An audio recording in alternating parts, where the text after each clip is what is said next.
Hello, কি করছো মামাম? পুজো করছি। তো আজ বৃহস্পতিবার, তাই তো? ঠাম্মি নেই বলে তুমি পুজো করছো? হ্যাঁ। তো দেখো আমার মেয়ে আজ পুজো করছে। চলো আমাদের ঠাকুরগুলোকে দেখাই। একটা আমার এই জল পড়ে যাবে, এমনিতে একটু আগে জল পড়ে গেছিল। তো আমার ক্যামেরাটা অতটা ভালো না, তো ভালো দেখতে পাবে না, তুমি দেখাও। এই যে আমার মেয়ে লক্ষ্মীর ঘট পেতেছে, কিন্তু ঘরটা বেঁকা হয়ে গেছে। একটু সোজা করে দাও আমার ঘরটা। ওইভাবে সোজা করে না, মাথাটা তুলে করতে হয়, সোজা করতে হয়। চাগাও। হ্যাঁ, বসো।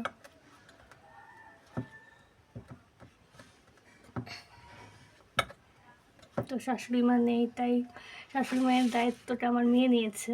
বললে আমি করবো, কিন্তু ঘরটা বসাতে পারছে না, ছোটো তো।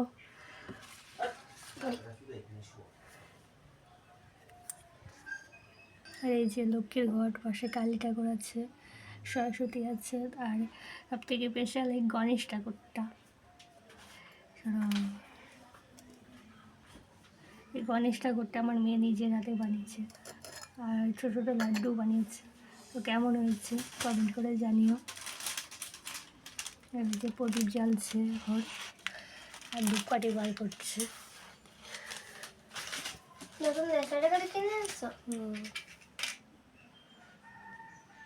আর এই যে প্রসাদ তৈরি করা হয়ে গেছে আমার। তো কাল আর বাজার যাওয়া হয়নি, তার জন্য কলা কেনা হয়নি। তো নকুলদানা দিয়ে ঠাকুরকে চালাতে হবে, কিছু করার নাই।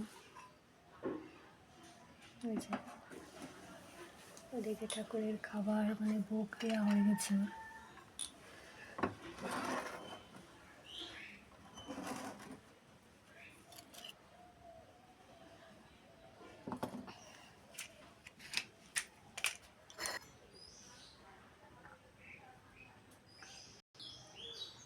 এই যখন মানে আরতি করছে, দেখো ঠাকুরের মন্দিরের ভিতরে ঢুকে আরতি করছে। আর এই যে আমাদের ছোট্ট বেড়া ঠাকুরের সিংহাসন। তো ফুল দিয়ে কেমন সাজিয়েছে অবশ্যই কমেন্ট করে জানিও। ভালো লাগলে সাবস্ক্রাইব করে পাশে থেকো। আর স্পেশালি গণেশটা ও নিজের হাতে বানিয়েছে, আশা করি তোমাদের খুব ভালো লাগবে। যে গণেশের মাথার তিলক দেওয়া হয়ে গেছে। এই সমস্ত ফুল আমাদের গাছেরই।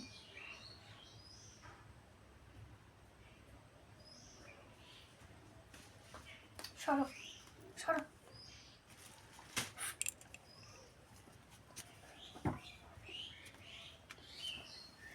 এই যে একটা নীলকণ্ঠ।